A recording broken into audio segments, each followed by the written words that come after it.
Good morning to our student. Vidya classes में आपका हार्दिक स्वागत है। आज हम पढ़ने जा रहे हैं ओबीजी के कुछ मोस्ट इंपोर्टेंट एमसीक्यू के बारे में।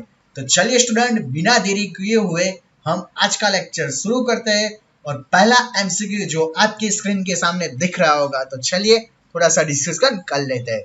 जो फर्स्ट एमसीक्यू आपकी स्क्रीन के सामने होगा, drug of the choice for the induction of the ovulation. Ovulation करवाने के लिए कौन सी ड्रग जिम्मेदार है? Clomiphene, second one is the ethinyl steroid, third one is the danazol, या फिर fourth one is the levonorgestrel. Which is the correct answer? तो ये सीखने के लिए पहले हम थोड़ा सा पढ़ लेते हैं कि क्या बोला जा रहा है इस एमसीक्यू में। तो ओव्यूलेशन इंडक्शन मैं लिख के बताता हूं आपको। ओव्यूलेशन इंडक्शन यूसेस, उसका यूज कब होता है? Uses in the hormonal therapy. किसकी थेरापी में? Uses in the hormonal therapy to stimulate the egg development, to stimulate the egg development। तो बच्चों आपको पता चला? पहले तो ये माइंड में फिक्स कीजिए कि ओव्यूलेशन इंडक्शन से हम क्या कर सकते हैं। तो ओव्यूलेशन इंडक्शन की वजह से हमें क्या होता है, जो भी एग डेवलपमेंट है उसका डेवलपमेंट होता है, यानी कि stimulate the egg development and release और ओव्यूलेशन, यानी कि ओव्यूलेशन के प्रोसेस वो स्टार्ट करता है। This drug were designed to induce the ovulation. इस ड्रग का मेनली यूज यही रहता है कि इंड्यूस ओव्यूलेशन करेगा। लेकिन किस में करेगा बच्चों, वो ध्यान रखना पड़ेगा। किस में करेगा? वुमन, ऐसी वुमन जिसमें हु डिड नॉट, क्या बोलता हूं ध्यान से देखना बच्चों, did not ovulate, did not ovulate on their on typically egg, यानी कि ऐसी वुमन जो अपने हिसाब से खुद से जो एग का डेवलपमेंट नहीं कर पाती, यानी कि ओव्यूलेशन नहीं होता, ऐसी वुमन में हमें क्या करवाना चाहिए? ओव्यूलेशन का इंडक्शन करवाना चाहिए। और इसके लिए जो ड्रग का हम नाम यूज करते हैं, याद रखना बच्चों, क्लोमिफेन ड्रग यूज करते हैं। किसका यूज करते हैं? Clomiphene.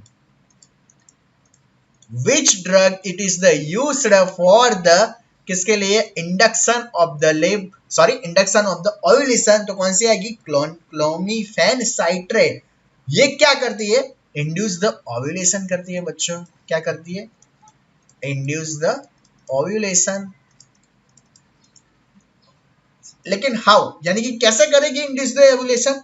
Bye blocking the oestrogen receptor. किसको ब्लॉक कर देगी ये?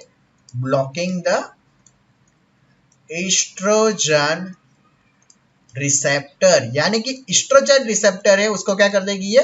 ब्लॉक कर देगी। तो पता चला हमारा जो पहला एमसीक्यू का सही आंसर कौन सा आएगा बच्चों? क्लोमिफेन आएगा। कौन सा आएगा बच्चों?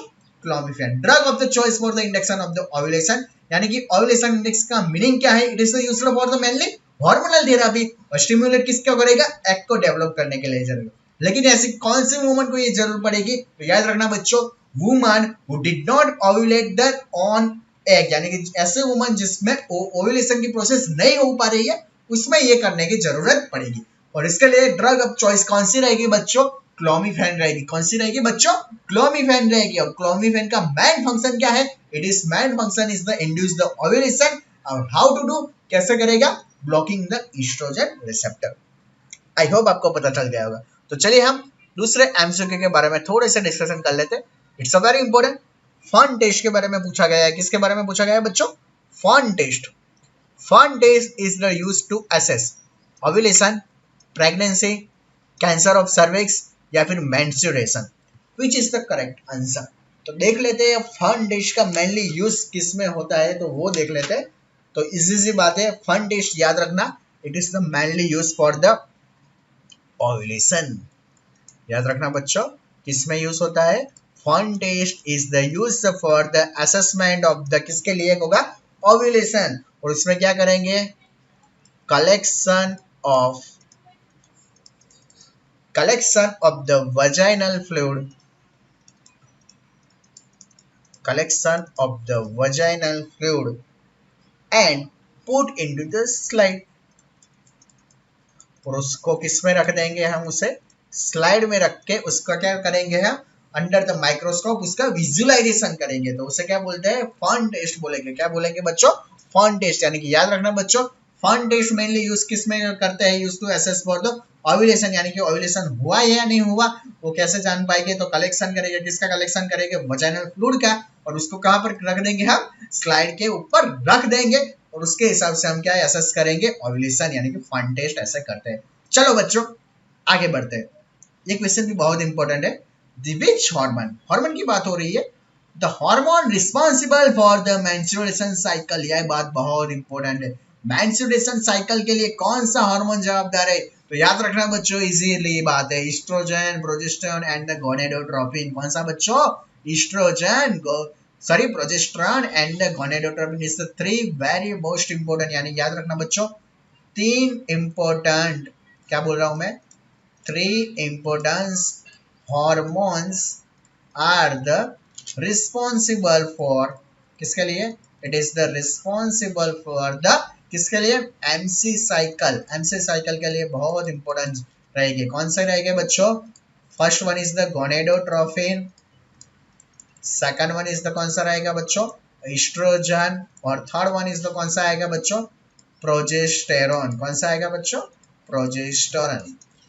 तो क्लियर हो गया, important hormone responsible for the MC cycle, that is a three classical hormone is the responsible for the MC cycle, which one, gonadotropin, oestrogen and the last one is the progesterone. चलिए बच्चों आगे की ओर बढ़ते हैं। कैसा लग रहा है मेरा लेक्चर बच्चों, अगर आपको मेरा लेक्चर पसंद आ रहा है तो प्लीज लाइक कर दीजिए, और अभी तक बच्चों आपने मेरे चैनल को सब्सक्राइब नहीं किया तो प्लीज मेरे चैनल को एक बार सब्सक्राइब जरूर कर दीजिए, क्योंकि उससे मुझे थोड़ा सा मोटिवेशन भी मिलता रहेगा। तो चलिए बच्चों आगे का एमसीक्यू आपकी स्क्रीन के सामने दिख रहा होगा, बहुत ही शानदार एमसीक्यू है, वो आपको पढ़ना बहुत इंपॉर्टेंट रहेगा। तो देख लेते हैं, चलिए अब नेक्स्ट एमसीक्यू जो आपके स्क्रीन के सामने दिख रहा होगा देख लेते हैं। First one is the, sorry fourth number का, द फेस, ऐसा face is so named because it when the follicle into the ovaries grow and form a mature egg।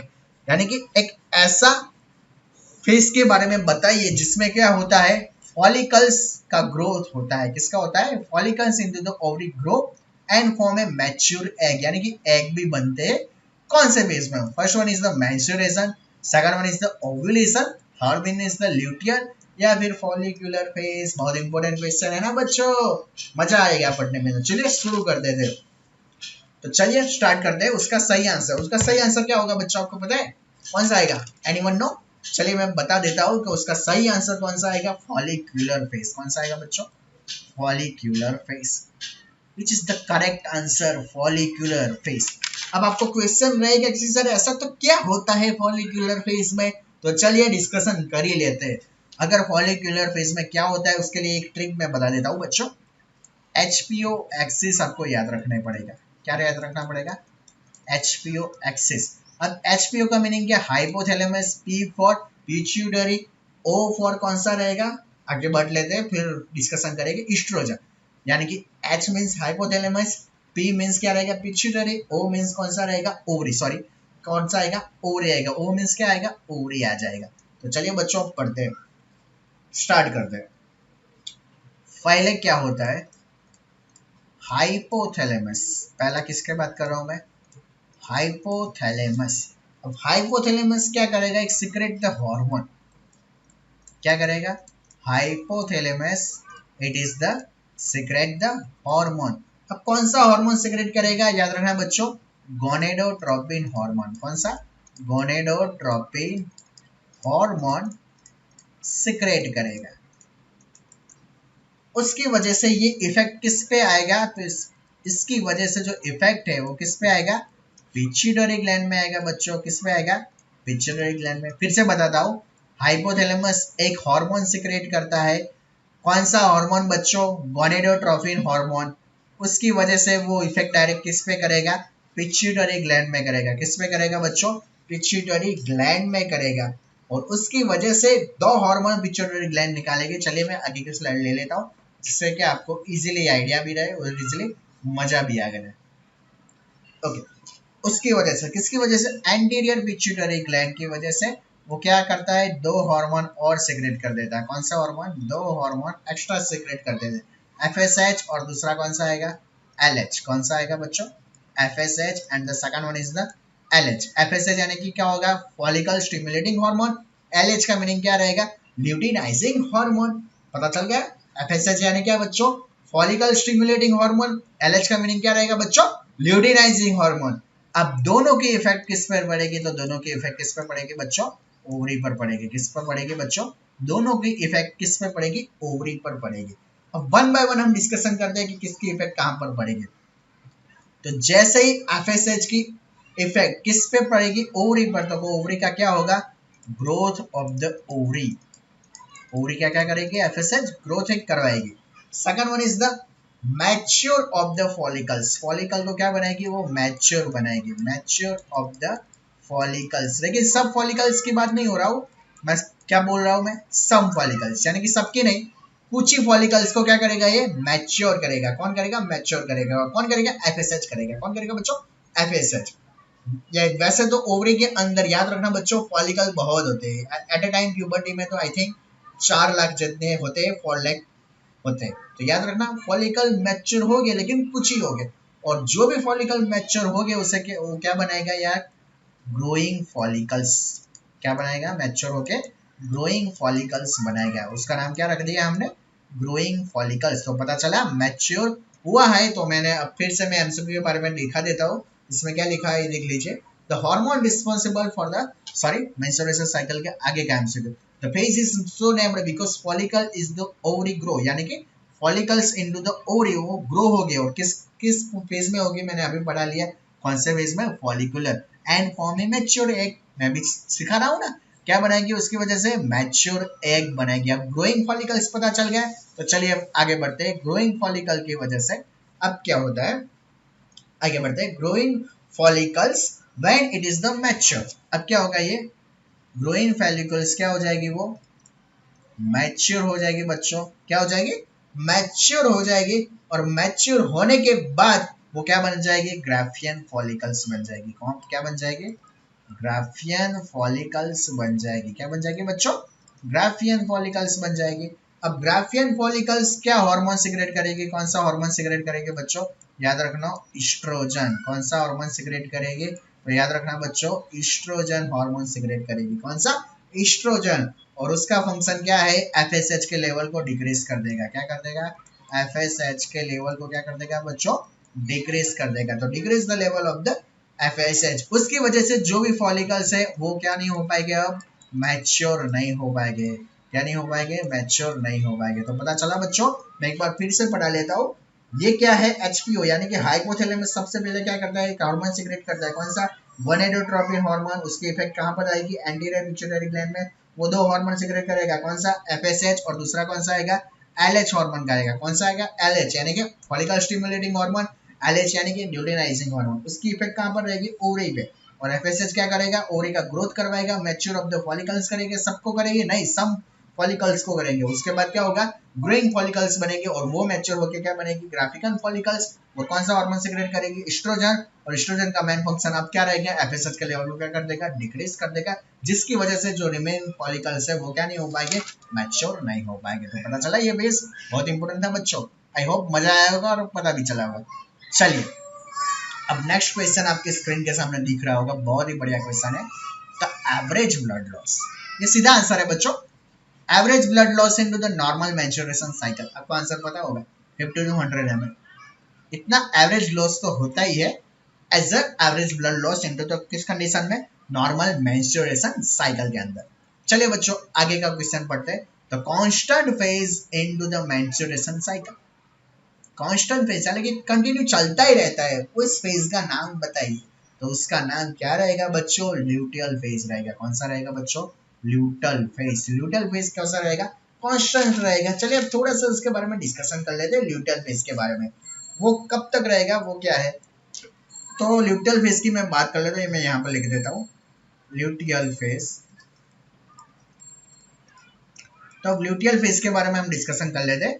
वो कब होता है? 15 दिन से 28 दिन तक रहेगा। कितने दिन तक?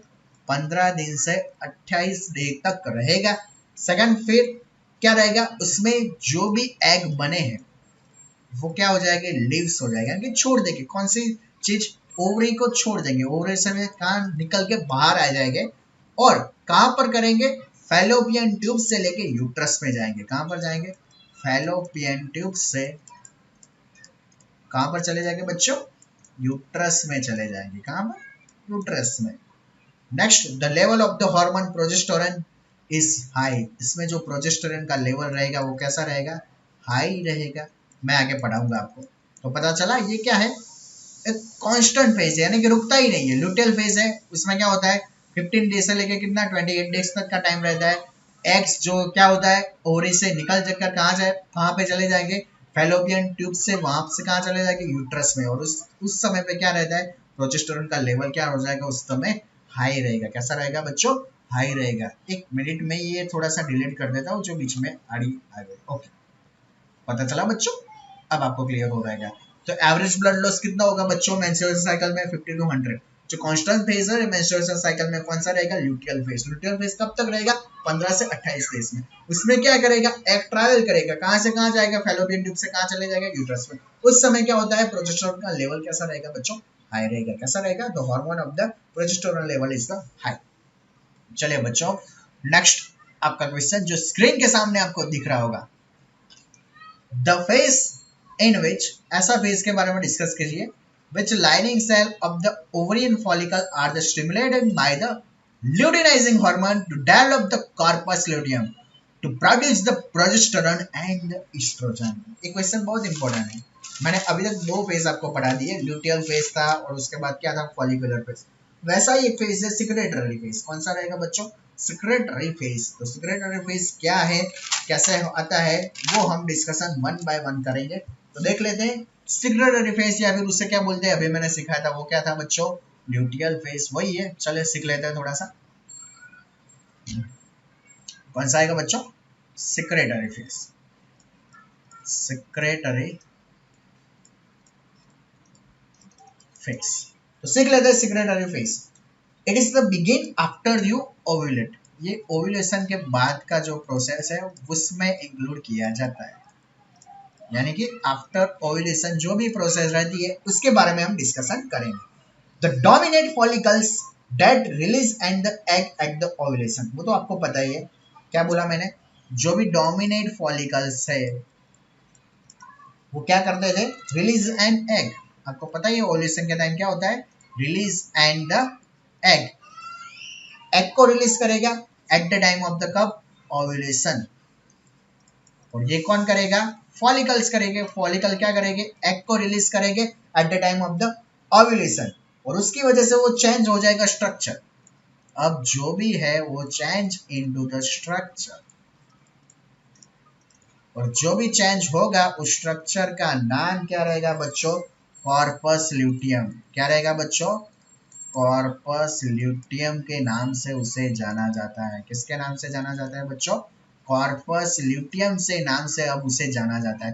पहले क्या था? फॉलिकल्स रिलीज होता है, क्या करेगा? एग रिलीज करेगा at the time of the ovulation. वो चेंज किस स्ट्रक्चर में कर देगा? उसे कॉर्पस ल्यूटियम में। अब जो कॉर्पस ल्यूटियम है वो क्या प्रोड्यूस करेगा?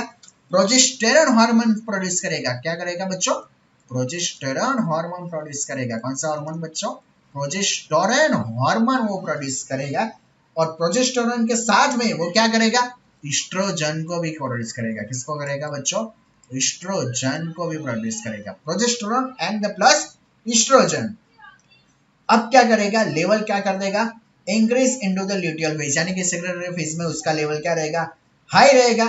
उसकी वजह से जो भी help into the thick the lining of the uterus. क्या प्रोजेस्टेरोन करेगा? Thickening the lining of the uterus, यानी कि जो यूट्रस की लाइनिंग है उसको क्या कर देगा? वो थिक कर देगा। क्या कर देगा बच्चों? थिक कर देगा। तो पता चला फॉलिकल क्या करेगा? Release and the egg at the time of the ovulation, और उसको क्या कर देगा? स्ट्रक्चर में किसमें चेंज कर देगा? कॉर्पस ल्यूटियम में। अब कॉर्पस ल्यूटियम में से क्या होगा? एक प्रोजेस्टेरोन क्या करेगा?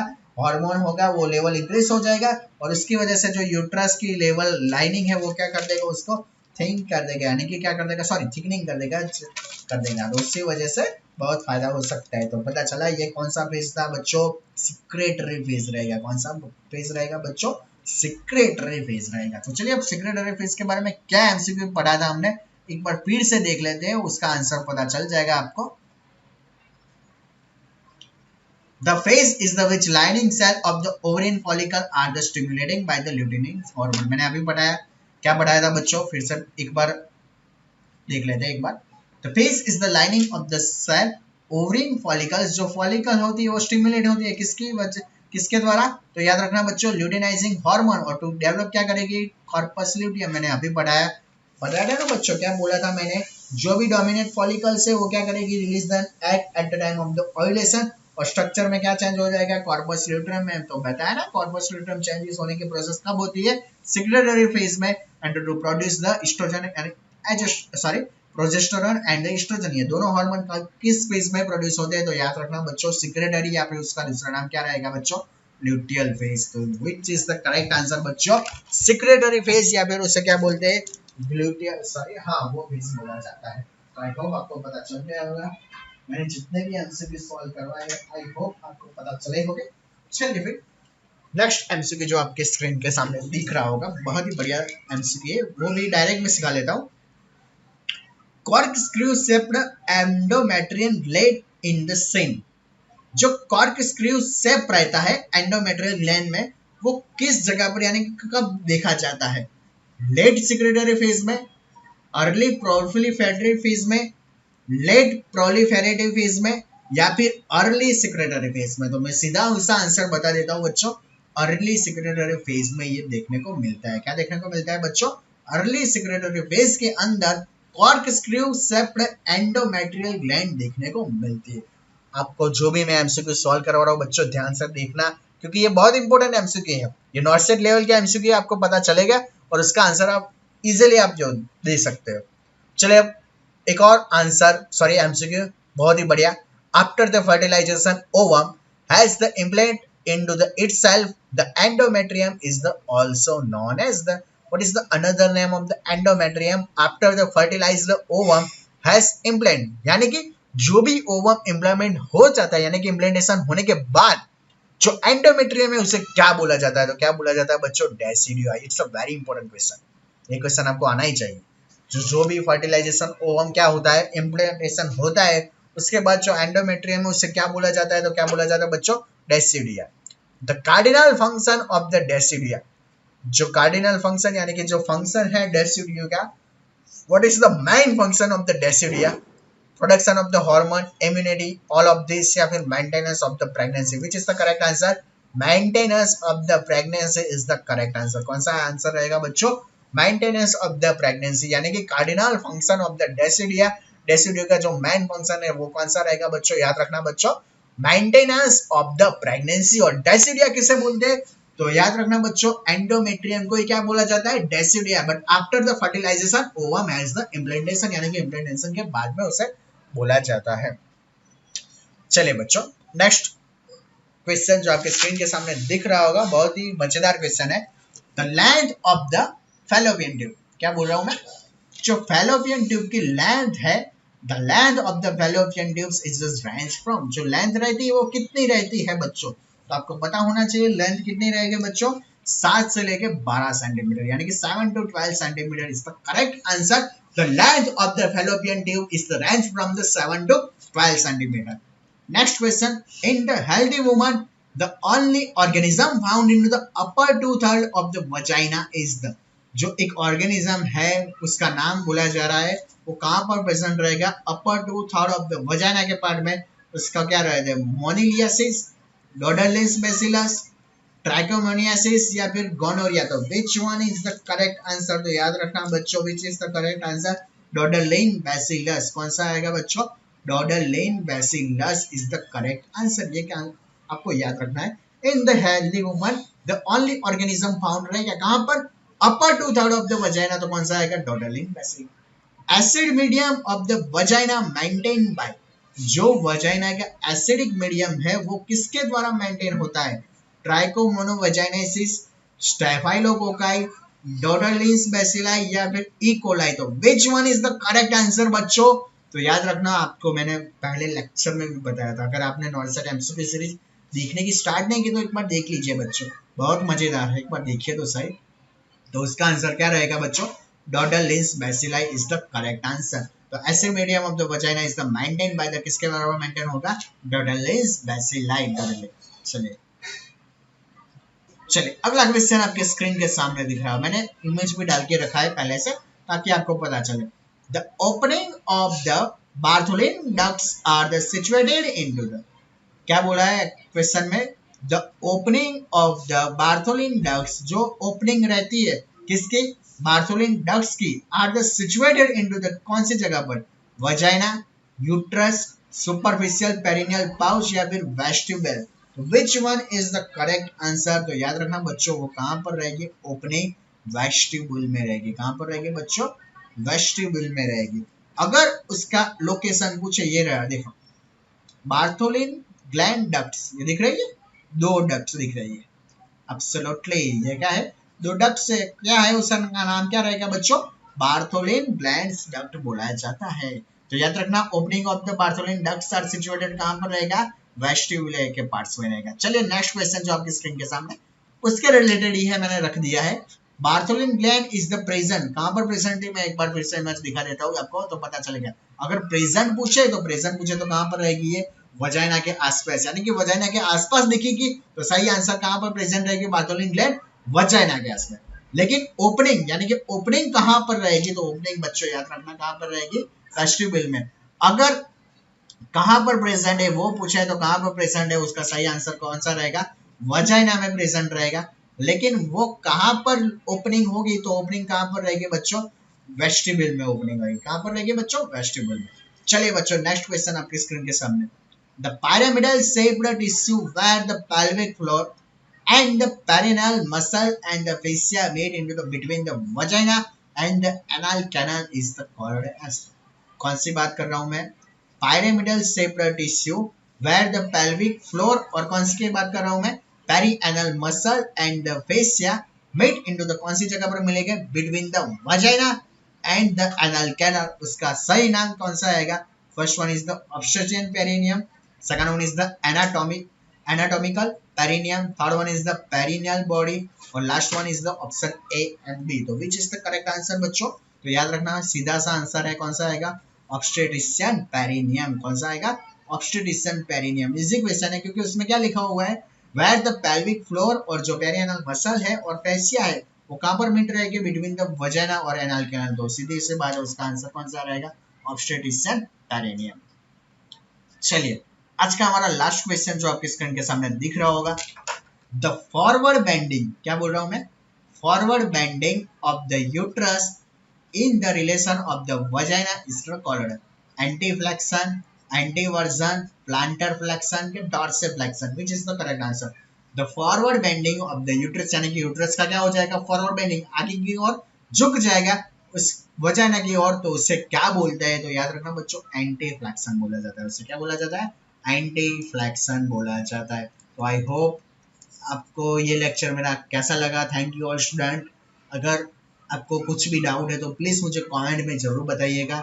और हाँ स्टूडेंट, अभी तक आपने मेरे चैनल को सब्सक्राइब नहीं किया तो प्लीज़ मेरे चैनल को एक बार सब्सक्राइब जरूर कर दीजिए। और हाँ बच्चों, अभी तक आपने मेरे वीडियो को लाइक नहीं किया तो लाइक भी कर दीजिए।